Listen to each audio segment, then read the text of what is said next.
long time ago in a galaxy far, far away. That's exactly how the beginning of Ahsoka episode 6, the preamble ends with Hugh Yang going to tell a story that he used to tell the Jedi younglings at the temple, because they're going to a place that was only a folk tale and a fairy tale told to the Jedi younglings at the temple. And it's a non-action filled beginning, but I love it because simply a long time ago in a galaxy far, far away, it gave me goosepimples. And I think it's something that was needed to be said. It was the first really big Easter egg in the show. And therefore, it made everything relevant, I think. And of course, there are people that are going to hate it.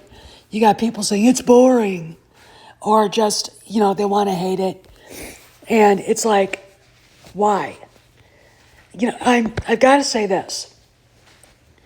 Watching this show has given me hope that we're finally getting something decent in Star Wars. Sure, you're not going to like everything. I cannot stand Harrison Dula. I can't stand her son. And Ezra, they're making such a big deal about him. And he's not Luke Skywalker. I mean, if Luke showed up there, all hell would break loose. But again, it's still a good show. Now, when the show begins, we get Morgan Elsbeth, Shin Hati, and Balin approaching Peridea, which is the planet, the so-called folktale planet, fairy tale planet. And it's the original origin planet of the Witches of Dathomir. And apparently, according to Balin, they had a very impressive, what he called a kingdom, a long time ago. And this is where Grand Admiral Thrawn has found himself. And this is where it appears that Ezra Bridger has landed too. And they've got Sabine with them, of course. And I think watching the show and seeing what is going on here in Balin's statements is that I think what you're going to get is probably Balin Skull looking for something a little bigger. He does ask Shin if she can feel the power around them, that there's something that's growing on Peridea, maybe in that galaxy. And there are rumors that when Thrawn makes the jump into hyperspace back to what we know as the galaxy, he's going to be bringing something he doesn't want to bring back with him. So let's talk about Thrawn. So this was our introduction. We know from just reading Heir to the Empire and watching Rebels that Grand Admiral Thrawn is a very measured guy. Here he's walking in with stormtroopers with battered armor, and Enoch, his right-hand man. I want you to pay special attention to Enoch's mask. As far as design concept, that is very much a Roman gladiator's mask. If you've ever seen the movie The Gladiator, one of the big Tigris, the gladiator that fights Maximus, is wearing a mask like that. And I thought that design concept is very, very interesting. And if you look at the planet itself, it just reflects Cetos. Here's a better look at Enoch's mask. It's very much a Greco-Roman, more of a Roman classical bit of art. You don't normally see this kind of thing anywhere else but gladiatorial matches and things like that. That's what hit me really hard when I saw it. It's like when Padme Amidala died, and she's all stretched out on her bier, and she's got those diamonds in her hair. That's a recall back to Empress Elizabeth I of Austria-Hungary, who wore what they called star diamonds in her hair. There's a Winterhalter painting of her with those diamonds in her hair. It's a very beautiful thing, but that's where that design came from. Now let's talk about Thrawn again. Measured, highly intelligent, extremely patient, and very determined. You don't really understand him very well, and you're not going to. And I don't really look at him as much of a bad guy as I look at him as an antagonist. He's not. I think he's a greater villain than Palpatine. In some ways, a greater enemy, because he's not guided by hate, anger, and passion. He's guided by logic, and which is why he's such an interesting character. It's like when you look at him, you're seeing a more subtle version of Napoleon Bonaparte, I think, or in a greater tactician. For 10 long weeks, the Star Wars company labored on the suburban London sound stages, bringing to life a film that had begun as an idea with George Lucas 3 years before. You underestimate my power! Don't try it!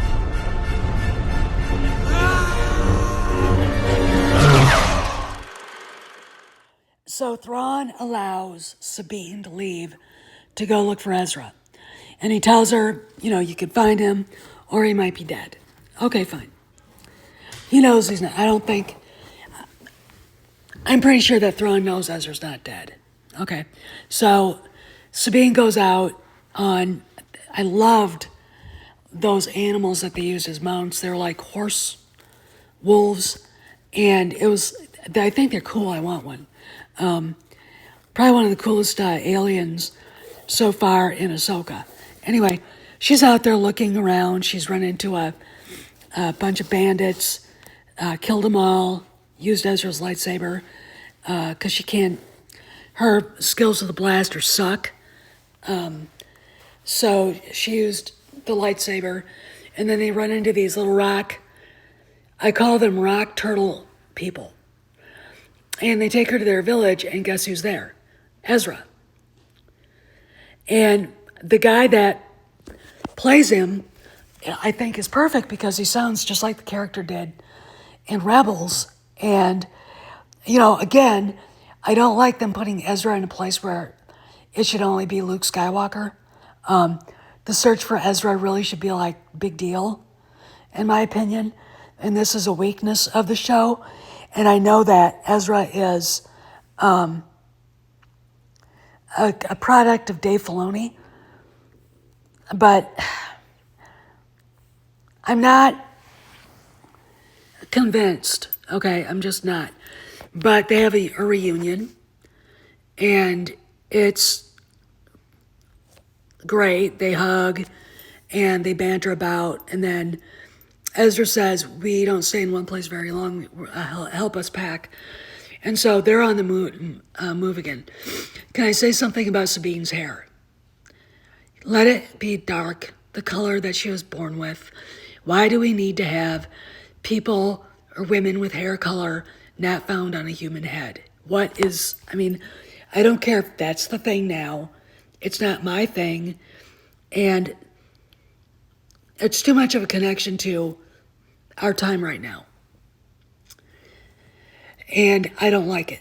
I really but again, these are two characters that are kind of, in my opinion, background characters to the main story, which is the Skywalker saga. And, okay, so we get to follow these two on an adventure. Just remember, this is about the Skywalkers, not about these people exactly. So, what exactly is going on? So, Baylan Skoll basically tells Shin that there's something bigger going on here. There's a more powerful force going on here, and he's not talking about Thrawn. He's not talking about the Great Mothers, the last witches of Dathomir. He's talking about something else. And no, he's not talking about the dark side of the Force. So what is he talking about? I think he's probably talking about the Gursk or the Yuzon Vang, the Yuzon Vong or whatever they're called, the Vong.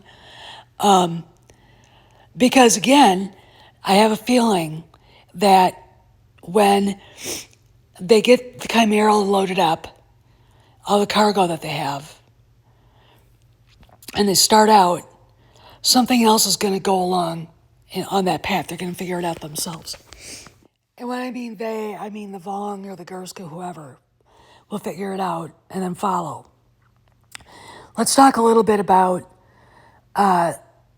Thrawn's stormtroopers. He basically said to Morgan, our numbers are dwindled, 2 squads will be enough. And the reason why is because they're losing stormtroopers. He's been there for at least 10, 15 years, 10 years, 5 years, I don't know. And when you look at these stormtroopers, their armor is dirty, it's broken. They've got it, some of them have got it jerry-rigged. You've got Enoch with his, what looks to be gladiatorial armor on. But what else is going on here? So let's talk about the rumors. I'm going to explain something. When the Soviets would drop a piece of propaganda, it would be sprinkled with truth. So you really couldn't tell if it was a lie or not. Certain YouTubers get a piece of propaganda and act like it's the truth. It's so what are these guys? Well, if Thrawn is allying himself with the Great Mothers, the Night Sisters, then these are probably zombie kind of warriors, kind of like Murdoch was. Okay, when you saw Ahsoka stab him and he just turns into a puff of ash and disappears. Yeah, and that was a clue. Does it take away from Star Wars? Does it? I mean, you really, when you're looking at this episode, you only saw 3 Night Sisters plus Morgan. That's it. There wasn't an army of them. Okay, so the most of what you saw were these stormtroopers that may or may not be zombies. And the Witches of Dathomir, if you go back in Clone Wars, Mother Taliesin created Savage Opress. And when Palpatine gutted him, he disappeared like Marok did. Okay? And that's what I think these stormtroopers are. This is all what Thrawn has left, okay? So when you watch this and you're looking at it, don't necessarily think that everything in the rumors is true, and I mean everything. You're going to probably have the zombie troopers because no one in their right mind would spread a lie without sprinkling some truth into it. The Russians never did it. The Germans during World War II never did it. The Chinese don't do it. Okay, and the Mossad doesn't do it. The CIA doesn't do that. Okay, and so when you hear someone going on about these rumors, just remember, these are the same people that 2 weeks after the rumor is partially true will claim victory. And they made, Disney change it. All right, it just, look, it's a game. All right, it's a game. But I want you guys to see it as for what it is. But so far, I give this episode 8 out of 9. The weakness is the character introductions, even though I do have to admit, when the Chimera comes to that Night Sister temple and you see it rise, that was straight out of Rebels. Awesome. Okay. So I thought that was cool. I thought, it was very interesting that Peridea and Cetos were alike, were exactly alike. So what is that saying about that other galaxy? Okay, what is it saying? You start thinking about it, are we looking at parallel universes? All right, because you've got Shin and Balin looking around, and it's basically exactly like Cetos, only it's in a different galaxy. Think about it. This is Steph signing out. I'll see you around the galaxy.